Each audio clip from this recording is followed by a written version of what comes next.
నమస్తే కిరణ్ టీవీకి స్వాగతం. నేను దిలీప్ చవలి. ఈరోజు మన స్టూడియోలో మనతో ఉన్నారు సినీ రాజకీయ విశ్లేషకులు ఆర్డిఎస్ ప్రకాష్ గారు. సార్ నమస్తే అండి. నమస్తే దిలీప్ గారు. ఈ నెల మనం 6వ తారీఖున ఓ వీడియో చేస్తాం. రాబోయే రోజుల్లో డిఎంకే తృణమూల్ ఎన్డీఏకి సపోర్ట్ ఇస్తే వెళ్ళిపోతాయని మనం ఒక వీడియో క్లిప్పింగ్ కూడా చేసాం. అవునవును. మనం అనుకున్నది చెప్పింది క్లారిటీగా జరిగింది. అవునవును. ఇప్పుడు వాళ్ళంటే ఒక 20 మంది మేము ఎన్డీఏకి మద్దతు ఇస్తాము, ఎన్డీఏకి అనుకూలంగా ఉంటాము, వాళ్ళు ఏదైనా బిల్లు పెడితే చెయ్యెత్తుతాము, ఓటేస్తాము అంటే జరగచ్చు. దెర్ మే బీ ఛాన్స్ కదా. మెజారిటీ 3/2 వంతులు కనుక ఎంపీలు మారితే అది పార్టీ ఫిరాయింపుల చట్టం పరిధిలోకి రాదు. అదే ఈ వీళ్ళే అసలైన తృణమూలు అవుతుంది. 29 ఎంపీల్లో 20 మంది అంటే 3/2 వంతులు దాటిపోతే అదే అసలైన తృణమూలు అవుతుంది. ఆమె ఇప్పుడు మమతా బెనర్జీ విప్పు జారీ చేయడానికి కానీ ఇంకోటి చేయడానికి కానీ లేదా ఆమె దగ్గర 9 ఎంపీసే ఉంటే ఇంకొక వర్గం 20 మంది ఒక ట్రూప్గా ఏర్పడి మాదే అసలైన తృణమూళ్ళు అంటే ఇప్పుడు అసెంబ్లీలో ఎమ్మెల్యేలు అన్నట్టుగా జరగచ్చేమో.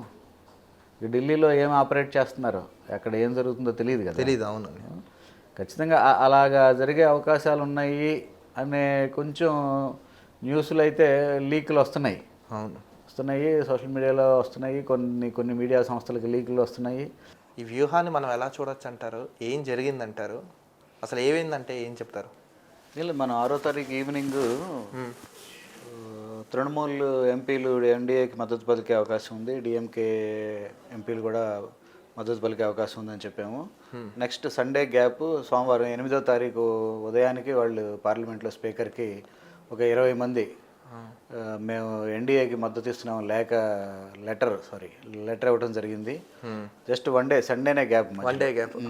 లో కాకౌలి ఘోష్ అనే ఒక ఫీమేల్ తృణమూల్ ఎంపీ ఆవిడతో పాటు మరొక 19 మంది మొత్తం 20 మంది కలిసి మేము లోక్సభలో ఎన్డీఏకి మద్దతు ఇవ్వాలనే నిర్ణయం తీసుకున్నాము అని స్పీకర్కి లెటర్ కూడా ఇవ్వడం ద్వారా వాళ్ళ మద్దతును తెలియజేశారు. అయితే ఆవిడ చీఫ్ విప్గా ఉన్నారు పార్టీకి. ఆవిడ చీఫ్ విప్గా తొలగించినట్లుగా మమతా బెనర్జీ చెప్తా ఉన్నారు. అయితే అలాంటిది లిఖితపూర్వకమైనటువంటి ఏది మాకు ఇంకా రాలేదని లోక్సభ స్పీకర్ ఆఫీసు చెప్తా ఉంది. ఏది ఏమైనా మనం అనుకున్నట్టుగా వన్ డే గ్యాప్లో తృణమూల్ నుంచి 20 మంది ఎమ్మెల్యేలు ఎన్డీఏకి మద్దతు పలకడానికి సిద్ధంగా ఉన్నారంటే అది ఎన్డీఏకి చాలా బలం పెరిగినట్టే అవుతుంది. మొన్న అనుకున్నాం డిఎంకే వాళ్ళు కూడా ఒక 22 పీపుల్ ఉన్నారని. ఏమైందంటే నిన్న మండే 8వ తారీఖు ఇండీ కూటమి తాలూకు మీటింగ్ జరిగింది అక్కడ ఢిల్లీలో. ఇండీ కూటమి మీటింగ్ జరిగిన రోజే తృణమూల్ వాళ్ళు మేము ఎన్డీఏకి మద్దతు ఇస్తున్నామని చెప్పారు. ఇంకొకటి ఏంటి, ఇండీ కూటమి మీటింగ్కి డిఎంకే చాలా దూరంగా ఉంది. ఎందుకంటే డిఎంకేతో ఏమాత్రం సంప్రదించకుండా తమిళనాడులో కాంగ్రెస్ ఎమ్మెల్యేలు టీవీకే విజయ్కి మద్దతు తెలపడం, ప్రభుత్వంకి ఏర్పాటు చేయడానికి సపోర్ట్ చేయడం జరిగింది. కనీసం ఇప్పుడు మిత్రపక్షంగా ఉన్నారు కదా డిఎంకే తమిళనాడులో అప్పర్ పార్టీ కదా కంపారిటివ్ కాంగ్రెస్తో కంపేర్ చేస్తే.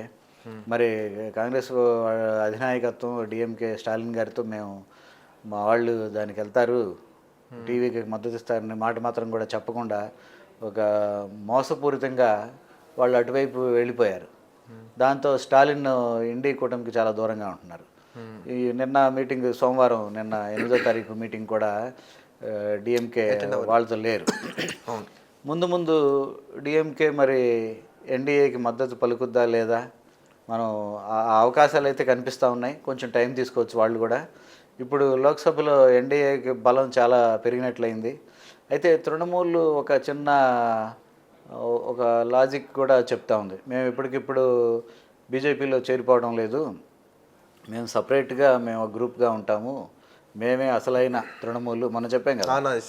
అసలైన తృణమూలు అప్పుడు ఏకనాథ్ షిండే మాదే అసలైన శివసేన అన్నట్లుగా ఇప్పుడు మెజారిటీ ఎంపీలతో కాకౌలి ఘోష్ అనేటువంటి ఫీమేల్ ఎంపీ, ఒక మహిళా ఎంపీ నాయకత్వంలో వాళ్ళంతా ఒక వర్గంగా ఉండి మేము ఎన్డీఏకి మద్దతు తెలుపుతున్నామని లెటర్ కూడా ఇచ్చేశారు. స్పీకర్ దాన్ని యాక్సెప్ట్ చేశారు. అది రేపొద్దున వాళ్ళు ముందు బీజేపీతో పూర్తిగా కలిసిపోవచ్చేమో, బీజేపీలో చేరిపోవచ్చేమో. ఎందుకు మీరు ఇలాంటివి చేరాల్సి వచ్చింది అనే ప్రశ్న వచ్చినప్పుడు ఆవిడ ఏం చెప్పారంటే, కాకౌలి ఘోష్ అనే ఆమె మరి పశ్చిమ బెంగాల్లో ప్రజల తీర్పు ఎన్డీఏకి బీజేపీకి ఈ అనుకూలంగా ఉంది. భారీ మెజారిటీతో ప్రజలు బీజేపీని గెలిపించారు. ప్రజాభిప్రాయాన్ని కూడా మేము గౌరవించాల్సిన పరిస్థితి ఉంది కాబట్టి మేము ఎన్డీఏకి మద్దతు ఇస్తున్నామని ఆవిడ చెప్పడం జరిగింది. అట్లాగే సేమ్ టైము రాజ్యసభలో శంకర్ రాయ్ అని రాజ్యసభ ఎంపీ, తృణమూల్ ఎంపీ, ఆయన రాజ్యసభ సభ్యత్వానికే రాజీనామా చేశాడు. అంటే ఆటోమేటిక్గా పార్టీ సభ్యత్వానికి కూడా రాజీనామా చేస్తున్నట్టే ఆయన ప్రకటించిపోయినా. ఆయన కూడా చెప్తున్నాడు, ఇప్పుడు ఆర్జీకర్ హాస్పిటల్లో డాక్టర్ మీద అత్యాచారం జరిగినప్పుడు పోలీసుల మీద చర్య తీసుకోండి, పోలీసులు సాక్ష్యాలని తారుమారు చేస్తున్నారు, దాన్ని డిస్ట్రాయ్ చేస్తున్నారు అని ఆయన గట్టిగా డిమాండ్ చేసేసరికి పార్టీ ఆయన్ని టోన్ డౌన్ చేసి ఆయన్ని పక్కన పెట్టేటువంటి పరిస్థితి వచ్చింది. ఇదేంటి, మనం ప్రజల పక్షాన బాధితుల పక్షాన ఉండాలి కదా, పోలీసులు సాక్ష్యాధారాలని నాశనం చేస్తూ ఉంటే అధికారంలో ఉన్నటువంటి తృణమూల్ మన పార్టీ, మన ముఖ్యమంత్రి గారు కానీ మన యంత్రాంగం కానీ దాన్ని ఏమీ పట్టించుకోకపోవడం అది ప్రజలకు అన్యాయం చేయటం కదా, బాధితులకు అన్యాయం చేయటం కదా, ఇది కరెక్ట్ కాదు అని ఆయన మాట్లాడినందుకు ఆయన పార్టీలో ఆయన సైలెంట్ చేస్తారు. ఆయన అప్పుడే పార్టీ నుంచి బయటికి రావాల్సింది, సరే ఎలక్షన్ తర్వాత రావడం కోసం ఆయన వెయిట్ చేయడం ఏదో జరిగింది. సోమవారమే ఇండి కూటమి కోసం మమతా బెనర్జీ ఢిల్లీ వెళ్ళినప్పుడే ఆయన ఎవరో అతను అభిషేక్ బెనర్జీ వాళ్ళ మేనల్డ్ వాళ్ళు అక్కడ ఉన్నప్పుడే ఆయన రాజ్యసభ సభ్యత్వానికి కూడా రాజీనామా చేయడం మమతా బెనర్జీ ఖచ్చితంగా పెద్ద షాక్. 20 మంది లోక్సభ ఎంపీలు, ఒక రాజ్యసభ ఎంపీ తృణమూల్ని వదిలేసి వెళ్ళిపోవటం అనేది మమతా బెనర్జీకి చాలా పెద్ద షాకు. ఒక నెలన్నర క్రితం ఉన్న మమతా బెనర్జీకి ఈ రోజు ఉన్న మమతా బెనర్జీకి చూస్తే ఎట్లాంటి వాళ్ళు బళ్ళవటం అంటే ఏంటో మనం ప్రత్యక్షంగా ఈ ప్రజెంట్ రాజకీయాలు చూస్తున్నాం. కాబట్టి అధికారంలో ఉన్నప్పుడు చాలా బ్యాలెన్స్గా ఉండాలి, చాలా సంయమనంతో ఉండాలి, ప్రజల పక్షాన ఉండాలి. ప్రజలు అధికారం ఇచ్చినప్పుడు ప్రజలకి మనం ఏం మేలు చేస్తున్నాం, వాళ్ళకి మంచి ఏం చేస్తున్నాం అనేదే ముఖ్యమైన విషయంగా, ప్రధాన అంశంగా ఉండాలి.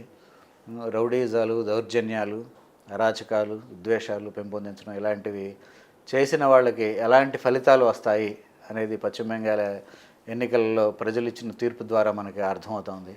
కాబట్టి ఇప్పుడు తృణమూల్ ఉందా అంటే ఎక్కడుంది? ఎమ్మెల్యేలు 58 మంది ఎమ్మెల్యేలు వాళ్ళు వెళ్ళిపోయారు. మాదే అసలైన తృణమూల్ అని. ఎంపీలు 20 మంది ఎంపీలు వెళ్ళిపోయారు తృణమూల్ని వదిలేసి, మమతా బెనర్జీని వదిలేసి. ఇప్పుడు ఆవిడ ఏకాకి అయింది.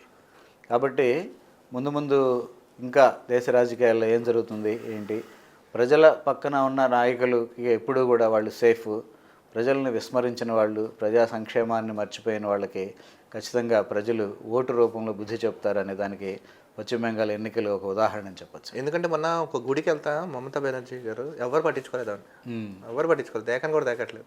ఆడ పరిస్థితి ఎలా అయిపోయిందంటే అసలు నాకు తెలిసి ఆవిడ కళ్ళ కూడా ఊహించుండదు ఇలా జరుగుతున్నాయి. అవును అవును, అలా ఆమె ఊహించలా. ఆమె ఊహిస్తే జాగ్రత్త పడి ఉండేది కదా.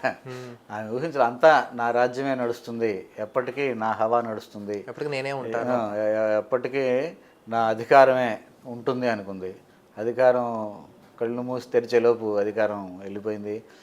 ఆమె చుట్టూ ఉన్న మనుషులంతా వెళ్ళిపోయారు. ఇప్పుడు ఆమె ఒంటరిగా మిగిలిపోయేటువంటి పరిస్థితి. ముందు ముందు ఆవిడ రాజకీయ భవిష్యత్తు అనేది ఇక ప్రశ్నార్థకమే అని చెప్పచ్చు.